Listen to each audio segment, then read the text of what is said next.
This is HOI News Daybreak. Accurate, balanced, to the point. Good morning, Heart of Illinois. We are waking up in downtown Peoria. A little more traffic out there. Dry here, but just a little farther south. We've had some flurries out there, and we're going to see that for about another hour or so.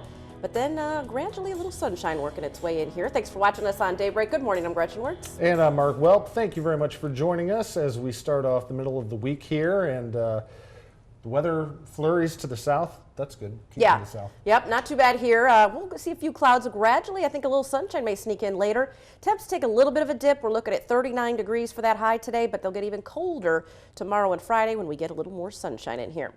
People in the heart of Illinois are still in shock this morning after the news that Caterpillar will move its world headquarters to Chicago. The new offices will be home to 300 executives, and while Cat says 12,000 employees will stay in Peoria, the company also said less than 2 years ago that it would build a new headquarters here in Peoria. The news broke around 8 yesterday morning. The new CEO, Jim Umpleby, says it's all about convenience. HOI's Denise Jackson reports. Downtown Peoria has been home for Caterpillar for 91 years. That's changing soon. Caterpillar will relocate headquarters and 300 of its top-level managers to the Chicago area. About 2/3 of our sales from the last 5 years on average are outside the U.S. That's where we have to focus on getting there faster and more frequently, more easily. So that is a driving factor. Caterpillar last saw a peak in sales and revenue in 2012 at $66 billion. The company expects to make about $37.5 billion for this year, about 40% less. In September of 2015, Caterpillar announced plans for global restructuring that resulted in layoffs worldwide of about 10,000 people. The Caterpillar modernization project for downtown Peoria has now been scrapped. This downturn has been incredibly painful for Caterpillar. We've lost a lot of friends and colleagues. Our focus is on how we can turn that around and get growing again. That was Denise Jackson reporting. Cat's other plants throughout the heart of Illinois are not expected to be affected. We asked for an interview with Umpleby yesterday, but he was not available for comment. Potts says the company still does not know where exactly it will relocate its headquarters, but expects to lease for a while. Nearly 24 city and state officials met at Peoria City Hall Tuesday, where Mayor Jim Artis called for an emergency news conference. They discussed how the city would move forward after Cat's announcement. Many people agreed that Peoria will be resilient and get over the hurdle. We are committed to Peoria being strong, to Peoria overcoming another significant challenge, which we've done many times over the years, and coming out better on the other side. Michael Freilinger of Peoria's Downtown Development Corporation says the company still intends to work with the city to use the Chase Block, a building which had been purchased for Caterpillar's new global headquarters site in Peoria. He says he's confident that it will still benefit the city. You can expect Caterpillar's announcement to be one of the topics of discussion during today's State of the City address. Mayor Artis spent a majority of last year's speech talking about upgrades to the warehouse district, booming business in Junction City, the ongoing combined sewer overflow problem, and Caterpillar. Today's speech begins at 11:45 at the Peoria Civic Center. We'll have a crew there and have a full recap tonight on HOI News. 5:35, Chicago Mayor Rahm Emanuel says he's ready to welcome Caterpillar with open arms, but adds he's not aware of many of the plans. Ability as our city to get anywhere in the world for a company like Caterpillar, anywhere in the United States, is a tremendous economic advantage for us, and we're going to continue to invest in that area. We're going to talk to them about what their plans are. Meanwhile, Congressman Darren LaHood calls the move a betrayal and shows a complete disregard for the people of Peoria. It is a tough pill to swallow, particularly after all of the assurances that we were given by Caterpillar over these last 2 years. You know, in some ways it's kind of a slap in the face and a betrayal to our community. Like LaHood, Democratic State Representative Jahan Gordon Booth, born and raised in Peoria County, calls this a very somber day. She adds that Caterpillar has been synonymous with Peoria for over 100 years, and Tuesday's announcement lessens that. It's yet another reminder of the aggressive nature in which we must vociferously diversify industry and workforce in this region. Cat's announcement of the Chicago move had basically no effect on the company's stock. It finished up 16 cents to close at $95.82, with close to 94,000 shares traded. Exelon is now hiring more workers at its 2 Illinois nuclear power plants that were once slated to be shut down. Exelon plans to add about 100 permanent jobs at the Quad Cities nuclear power plant in Cordova and at the Exelon plant in Clinton. Exelon is getting a $235 million subsidy to keep both plants open. We have a job right now that we have posted that we have 10 positions open and we have over 500 applicants. So it's a challenge, but it's a good challenge to have. We're excited. Exelon also says it will make upgrades to its power plants in Clinton and Cordova. We now know the name of the young mother who died after saving her 14-day-old daughter from a house fire in Wyoming, Illinois. The body of 21-year-old Shelby Carter was found on the second floor of her home Monday. Firefighters believe she dropped her infant from a second-floor window after strapping her in a car seat. The baby is in good condition at OSF St. Francis. Authorities say Carter's mother and the baby's father were not home at the time of the fire. The house is a total loss. Some Heart of Illinois schools are still trying to find ways to close the funding gap since they're not getting all their money from the state. No state budget for the last 2 years means the Princeton School District is owed more than $700,000 from Illinois. While the Princeton superintendent says the district has seen payments for state aid, the state has not been sending payments for other funds. The money owed goes towards teacher salaries, special education, preschool, and transportation. The superintendent says the district will have to look at increasing class sizes and possibly borrowing money, which will cost the taxpayers. The local taxpayers are paying their share. In fact, they're paying more than they should. Illinois ranks 50th in funding. It's no secret to anyone. The legislators know that. The governor has acknowledged that. Local taxpayers are paying far too much.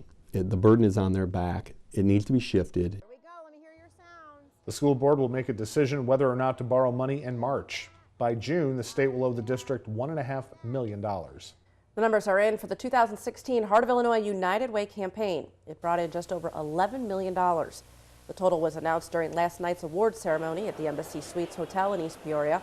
All of those dollars will support the HOI United Way's 87 programs. We raised over $11 million for our community.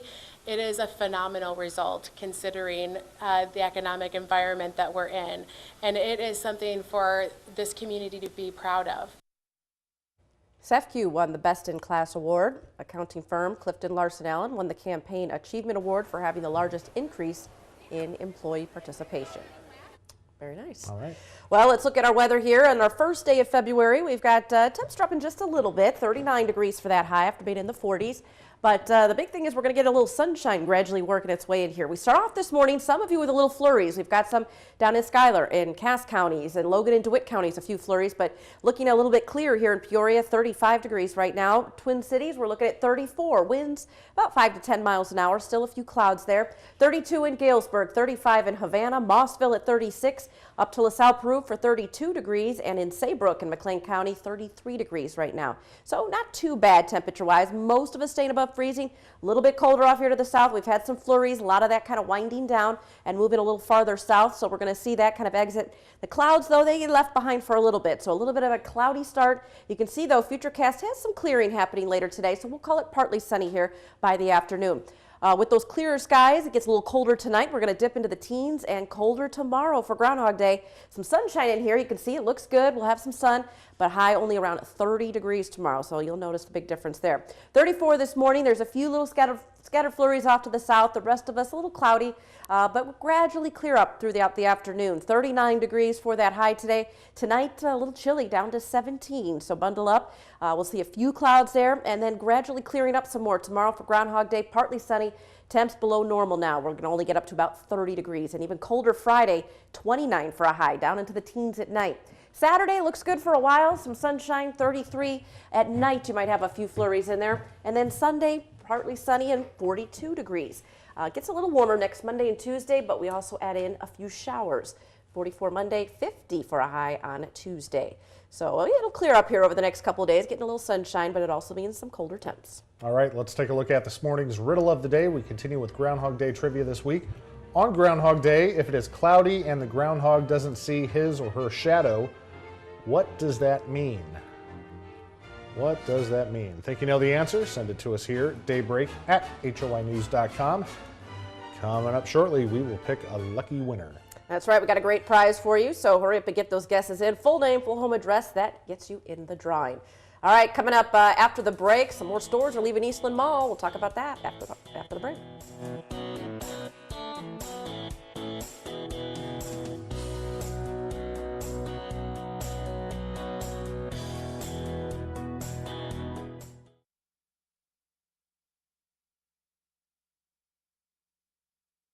This is HOI News Daybreak. Accurate, balanced, to the point. Good morning, Heart of Illinois. We're our first few days of February here. Going to get a little cooler after today. Today we'll hit 39. Cloudy to start with, partly sunny later. A little bit more sunshine through Thursday and Friday. And colder temps down to 29 on Friday.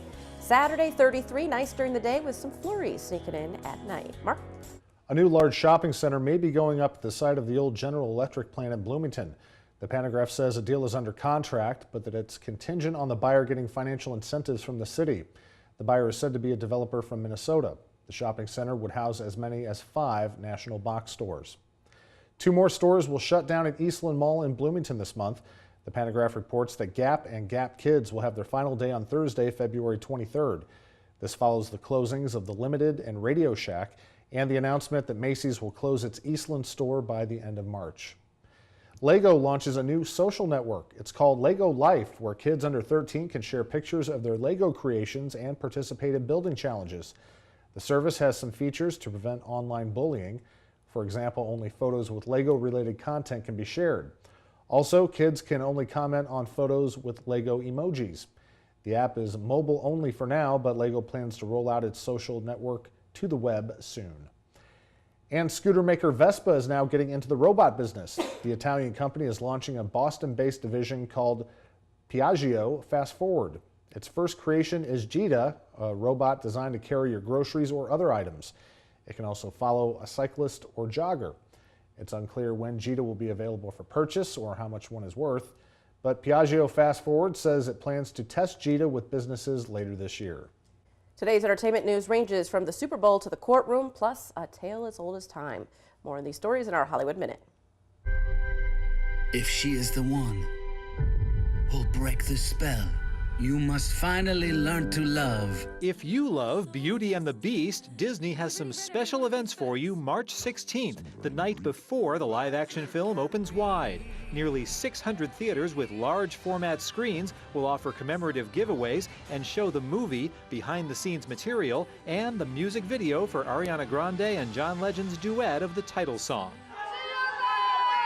We'll see a lot of Lady Gaga on Super Bowl Sunday. She's headlining the halftime show and appearing in a commercial for iconic jewelry company Tiffany's, showcasing its new collection. It's Tiffany's first Super Bowl ad, but not their first involvement in the big game. It's crafted the trophy for the winning team for 50 years.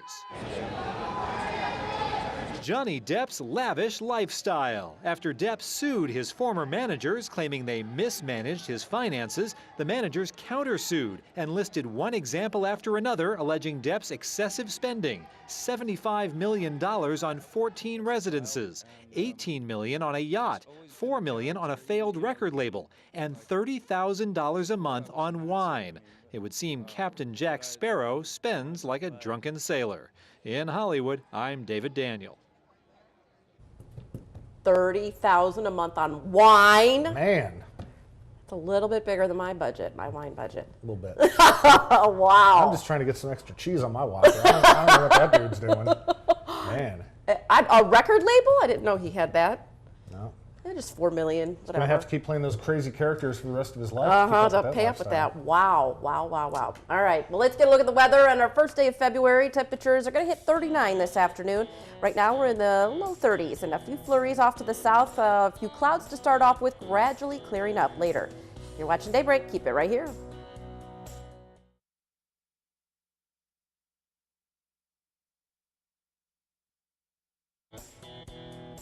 Good morning, Heart of Illinois. Mid-30s to start with. Flurries off to the south. They're winding down.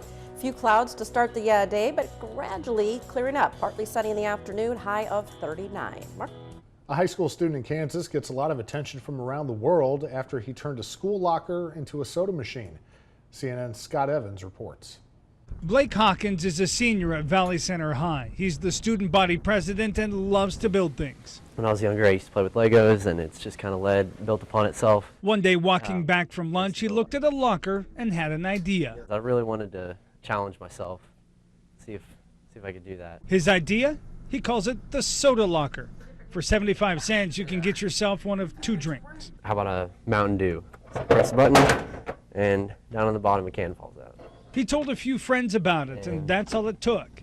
In just a few hours, he says everyone knew about it, and he was selling 6 cans between classes. I think most of it was the novelty that you're buying a pop from a vending machine inside of a locker. Word also spread to administrators. One assistant principal found out, went to the locker and took pictures.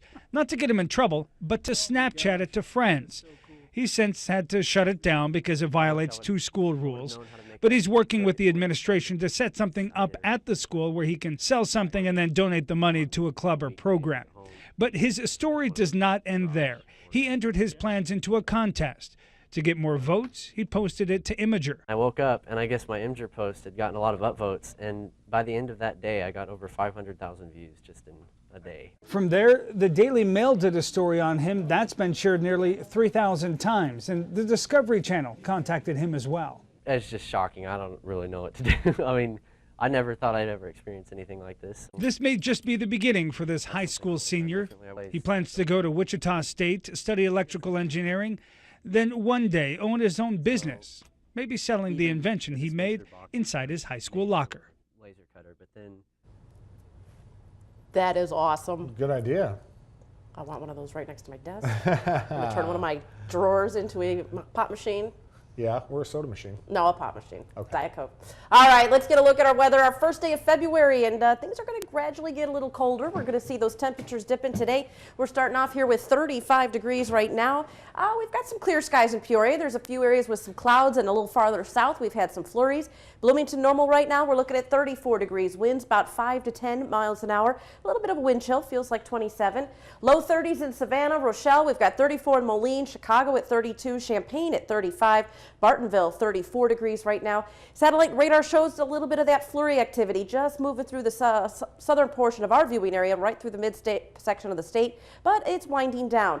Clouds, though, kind of lingering for a little bit, but Futurecast shows that they clear up later on today. So look for gradual little pockets of clearing, some sunshine expected later in the day, but temperatures sticking around in the upper 30s. Now, it will be colder tonight with a little less cloud cover. We're going to dip into the teens tonight, so you'll feel the difference there. And then tomorrow's high only 30 degrees. Groundhog Day. Everyone will be up in early looking and checking out Gertie over at Wildlife Prairie to see what she has to say. And we may have a mix of there. Some clouds early on, sunshine later in the day, and the temperatures, of course, dropping. 39 today, partly sunny skies in the afternoon, 17 tonight, a little bit colder there for you as we go to sleep. Tomorrow, 30 degrees, again, partly sunny skies. Wind's not too bad, but then we drop a little bit more on Friday. Friday's high 29 degrees. Friday should be nice, sunny. Saturday's even pretty good. During the day, we'll see some sun, a little bit of flurry action at night. We'll be right back.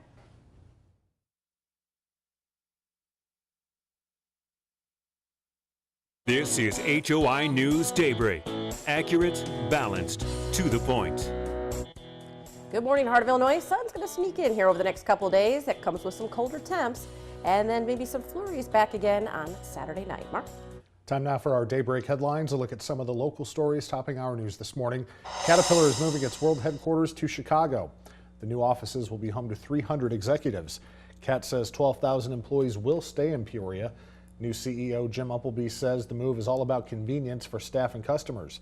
2/3 of CAT's business is done outside of the country. Nearly 24 city and state officials met at Peoria City Hall Tuesday, where Mayor Jim Ardis called for an emergency news conference. Many people agreed that Peoria will be resilient and get over this hurdle. Peoria's Downtown Development Corporation says CAT still needs to work with the city to use the Chase Block, a building which had been purchased for Caterpillar's new global headquarters site in Peoria. And area politicians are weighing in. Congressman Darren LaHood calls the move a betrayal and shows a complete disregard for the people of Peoria. Democratic State Representative Jahan Gordon Booth called yesterday a very somber day. She says it's a reminder we must diversify industry and workforce in our region. A different way to recycle tires is this morning's Daybreak Sunrise Surprise. A Missouri man is building a house out of old tires. Jimmy Carter, a graphic designer, is using about 1,000 tires to build a 3,200 square foot home. He started back in July and hopes to be done in a few years. The foundation is made up of tires packed with dirt. He says the tires are easy to come by. Tire stores are happy to get rid of old ones. When it's all done, the front of the house will be covered in rock, so you'll never know it's made of tires. All right, pretty cool. Yeah. Kids Count weather picture winner for today. This one's from Angie Kochi, 9 years old from Peoria, with a fun little picture there. We've got some leaves coming off the trees. Very nice. So thank you very much, Angie. Our weather today, we're going to see a little drop of the temps, 39. We've got a little few flurries, but then partly sunny skies is what we're looking for this afternoon. More coming up. Keep it right here.